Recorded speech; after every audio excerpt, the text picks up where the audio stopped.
আসসালামু আলাইকুম। হ্যালো। হ্যাঁ, আসসালামু আলাইকুম। ওয়ালাইকুম আসসালাম। ভালো আছেন হুজুর? ওয়ালাইকুম আসসালাম। জি, যে বলেন। যে বলছিলাম আমাদের এখানে এখন একটা তর্ক হচ্ছিল।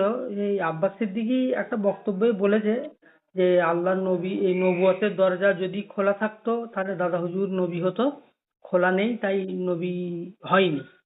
এই কথাটা ঠিক বলা? কথা বলা যায় না।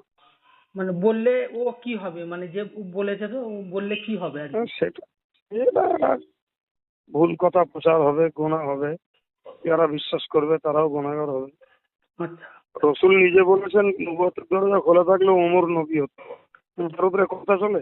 ও, এই যেমন ওই মাতিন সাহেব বলেছে, নাম ধরেই বলছি, মাতিন সাহেব বলেছে যে নবুয়তের কি বলে, আমি যখন নবীর আসনে বসে যাব তখন আমি উম্মতদের জন্য রাখাল।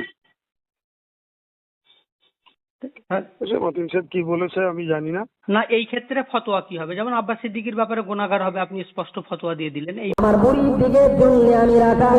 আমি যদি একজন নবীর আসনে বসে যাই, অবশ্যই উম্মত দিগের জন্য আমি রাখাল। কি পরিপ্রেক্ষিতে বলেছে সেটা আগে হ্যাঁ, শুনুন। উনি বলছেন যে মানে প্রত্যেকটা মানুষ এক অপরের জন্য রাখাল। আমি যখন পীরের আসনে বসবো মুরিদদের জন্য রাখাল, ডাক্তার হব তখন রোগীদের জন্য রাখাল, পঞ্চায়েত প্রধান হব তখন জনগণের জন্য রাখাল, রাষ্ট্রপতি দেশের লোকের জন্য রাখাল। বলে লাস্টে বলছে আমি যখন নবীর আসনে বসে যাব তখন আমি উম্মতদের জন্য রাখাল। ওটা ওই নবুয়তের দরজার জন্য, ওটা পরের জন্য না তো। না বলছে যদি মতিন সাহেবের ও কথা তো পূর্বের নবী যারা হয়েছেন তাদের জন্য, না না যে উনি তিনি উম্মতের জন্য রাখান। না উনি বলছেন মানে উম্মতদের জন্য আরে রাখাল। ওই কথাটা দেখ। হুজুর হুজুর হুজুর এক মিনিট একটু বলি যে কথাটি পীরজাদা আব্বাস সিদ্দিকী বলেছে একই কথা আব্দুল মাতিন বলেছে। তো পীরজাদা আব্বাস সিদ্দিকীর ব্যাপারে আপনি ফতোয়া দিয়ে দিলেন, আর আপনার নিজের ভাই আব্দুল মাতিন বলে আপনি ফতোয়া ঘোরাচ্ছেন, পেঁচাচ্ছেন, বিভিন্ন ধরনের দেখাচ্ছেন। তো আপনার ফতোয়াতে ইনসাফ কই? আপনি তো কোরআন হাদিস থেকে ফতোয়া দিচ্ছেন না, আপনার তো মনে হচ্ছে মানে ওই হিংসা থেকে ফতোয়া দিচ্ছেন।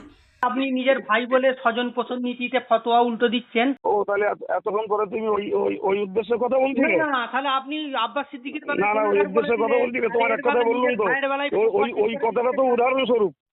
কোনটা? এটাও তো কতগুলো উদাহরণ দিয়েছে তো বোঝনি। এটাও তো সে রাখো, তোমার মতন পণ্ডিতের সঙ্গে আমি ভক্তি রাজি নেই।